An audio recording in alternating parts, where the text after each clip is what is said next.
Okay, and we've started recording. So we're here on the fields at Einstein High School with Diana Barrera, which is your high school, right? Yes, So, this is where I went to high school. okay, and am I right that you born and grew up in this area? Yep, born and raised here in Maryland.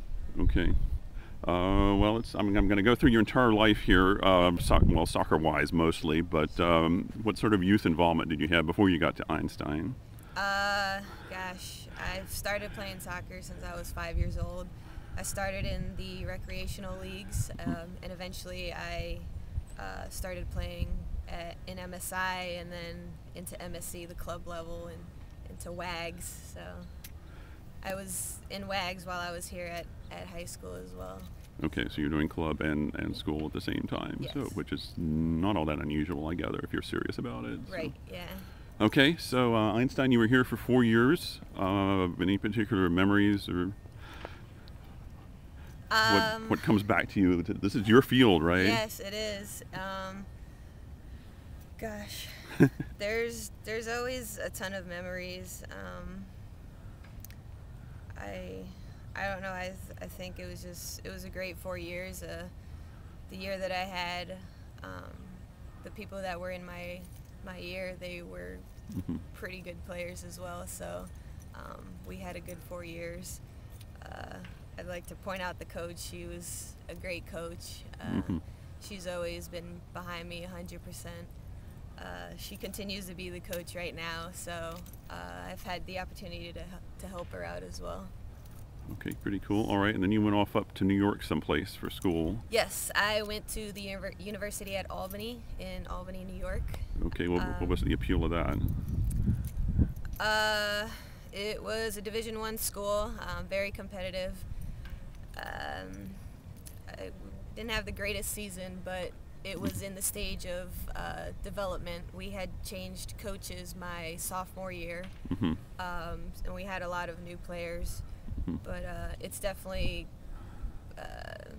the level of play has definitely risen. It's gotten a lot better from where it started. Okay, so you sort of feel like you contributed to the formation of a competitive team? Yeah.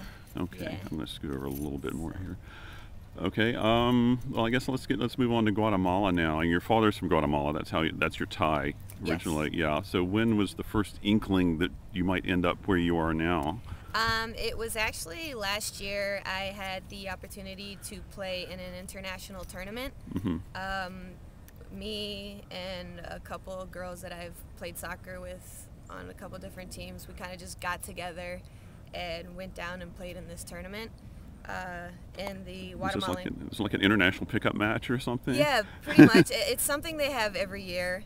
There's a team that comes from Los Angeles. There's this team. It was part of a club called ESA USA. So we just got a bunch of girls together, went down.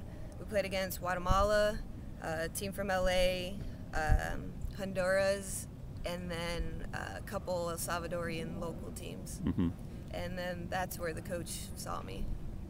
Okay, and picked you up, realized you were a good catch or whatever. So yeah, he spoke with my coach and realized that I had some ties to being Guatemalan. My dad was Guatemalan, so we got in contact, and it took about 6 months to process papers. And then in March is when they called me to come down and train with them. Okay, so you were training for 3 months. Is that right? Something like that? Yes, and then we had a tournament down there in Guatemala. It was called the CONCACAF Tournament, which is for all the Central American teams. Yeah, I mean, most people think, this is the CONCACAF qualifying tournament, but this is the last qualifying tournament. Right, before the women's. And there's 2 tournaments that feed into that, and there's the Central American one, and there's a Caribbean one, and you were in the Central American one. Exactly. And you had to get through that even to make it to this tournament. Yeah, and that was the one that was hosted in Guatemala. Okay. So you we didn't have to go too came far. out on top in our group, and in the other group was Costa Rica.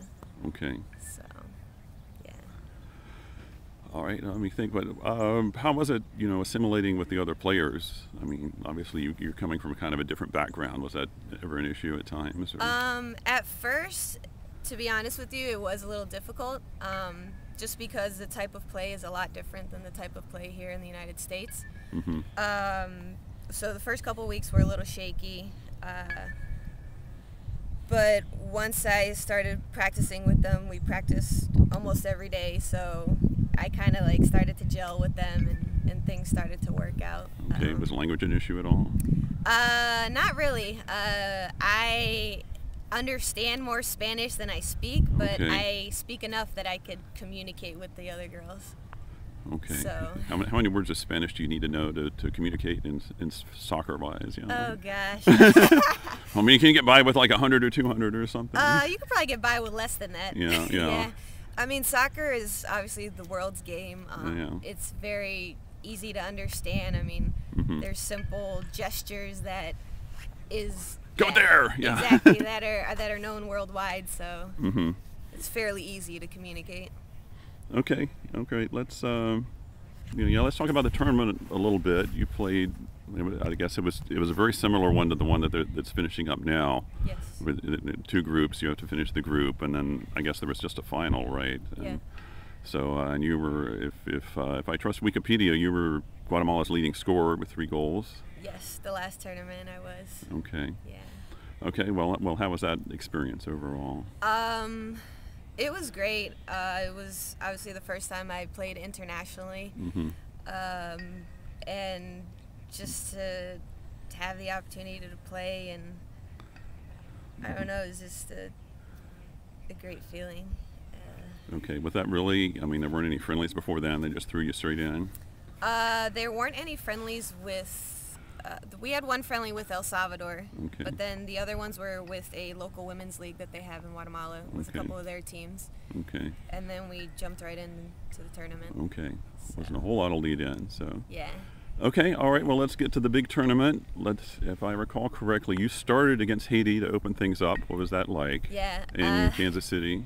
It was a dream come true to basically play at the professional level and in a big tournament like the CONCACAF Tournament. I wish our result was better than what it was, but I guess there was just some sort of, our communication wasn't well and our heads were in a different place. But it was great. It was a nice field we played on, and it was... Was that one outside of Kansas City? Is that Overland Park or something else? Sporting Kansas Park. Oh, that's right. That's the one. Okay. Yep. Okay. So it was a beautiful field, and I just wish our result was better. Okay, and then 2 days later you go to Chicago, I think, and you get to play the United States, and I've got a photo of you up against Becky Sauerbund. That's got to be really something. Yeah, it was. I only played 10 minutes, but those 10 minutes were definitely an experience. Obviously, the United States, they're a great team. So when I was in there, it was very competitive. I could feel the gosh, what's the word I want to say? Intensity. Yeah, pretty much the intensity. Yeah. Okay, and then 2 days after that, I mean, you come home here to RFK, which is like, you know, the local shrine to soccer, and you're going through the players' entrance and whatnot. What's going through your mind at that point? I can't believe I'm here. I'm usually the one in the stands cheering for DC United or for all the other teams that come in. But to be able to walk underground, go into the locker rooms, it was just... And think Mia Hamm has been here, or Julie Foudy, or whoever, Yep, they've all been there. And even after our game, walking past the United States, it was another good feeling. But it was awesome. Okay, and then you came on the field. You didn't get a whole lot of minutes, but you came on the field. You got a big cheer. That's got to be a special moment. Yeah, it was. It really touched my heart to hear all those people that were out there for me. How much support that I have around here in the area. Yeah, I was impressed because a lot of people seem to know. Oh, that's our Diana. Yeah. Yeah. So I wish I could have played more for everybody. I wish I could have showed myself a little bit more, but that's how things go. Yeah, you didn't get a whole lot of chance, but I was sort of thinking when you went out there, because you were right up front in the middle, I think, you know, if Guatemala's going to score, Diana's going to do it. Yeah. It didn't quite work out that way because of the set piece, but yeah, it didn't. You didn't have a whole lot of chance, you know, you didn't have a whole lot of time to make your influence felt. So I had to do what I could while I was in there, but like I said, I wish I could have showed myself a little more for the people that came out and supported me, but you know, coach's decision is coach's decision. So, but it was just a heartwarming feeling to hear everybody and to see everybody that was out there. Yeah, I saw the I don't know who had the sign, whether that was Mario or his granddaughter or whatever, Yeah, a his little sign for you. And yeah, that was Elise great. was there. Yep, I saw all of them as well. A couple of the ACF Torino girls came out. Okay, that's so, cool. Yeah, it was great to see them. So hopefully, I'm not sure if they're going to be playing next summer, if they're going to have the team next summer, but if they are, I'll definitely be playing with them well, again. Lisa's trying to do something, yeah. That's one of the things I wanted to go back to, was because we met when you were doing the summer league stuff. Yep. So what's your history with that? Because I know you started with the Capitals, but that's not the start of it for you. You were with, you were with the... I was with, they started off as the Maryland Pride, and then coaching changed to Dave, so then it turned into the Maryland Capitals. Well, I think it was actually different teams, but yeah. Okay. Whatever, But I felt like it was mostly the same players. Well, they picked up, because I think the Pride fell apart, and then Dave picked up a lot of the players who were looking for a new team. Yeah. So, but like it was just the one season with the Pride. It was actually two, because I started off, there was one coach, I forget his name, but then it was Steve Natman. And then that's when it converted over to, after him, the Capitals, to the Capitals. So I've pretty much played with a bunch of the same players.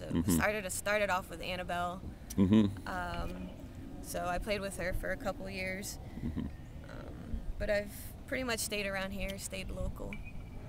Okay, so other than playing for Torino again, what are your plans for the future? What's going to happen with the Guatemala National Team? I guess there aren't any real tournaments on the horizon right now. Right now, I'm not aware of any. The coach hasn't notified me about anything yet, but I'm going to continue to play locally. I'm going to be playing in the Wassel League. Okay. And then also in the CCSL, which is the co-ed league that's around here. So. Okay. So a lot of soccer opportunities. Yes. I'm not gonna stop, so I'm gonna keep going until my legs can't give anymore. So any opportunity I have to play, I'm definitely gonna go out and play. Yeah, well, I guess a lot of us are used to the U.S. national team that has like a continuous identity, and a lot of these teams, without these massive resources, just they come together when they have to, and otherwise there's not a whole lot going on. Yeah, so, that is definitely a tough thing down there. Obviously, living is different than here. People live far away from training facilities, and normally it takes some of my players, it would take 2 to 3 hours for them to get to where we needed to train, and so it's definitely a big commitment on their part, and with a bunch of them having jobs. They don't have the budget to like put them up in a hotel for the duration or whatever, right. Well, there was an area, or there was a facility where they could stay for the days that we trained. Right. But still, it was tough for a lot of them to get out and train. Okay. So. Okay. Any final words? Anything you want to say to your fans, or?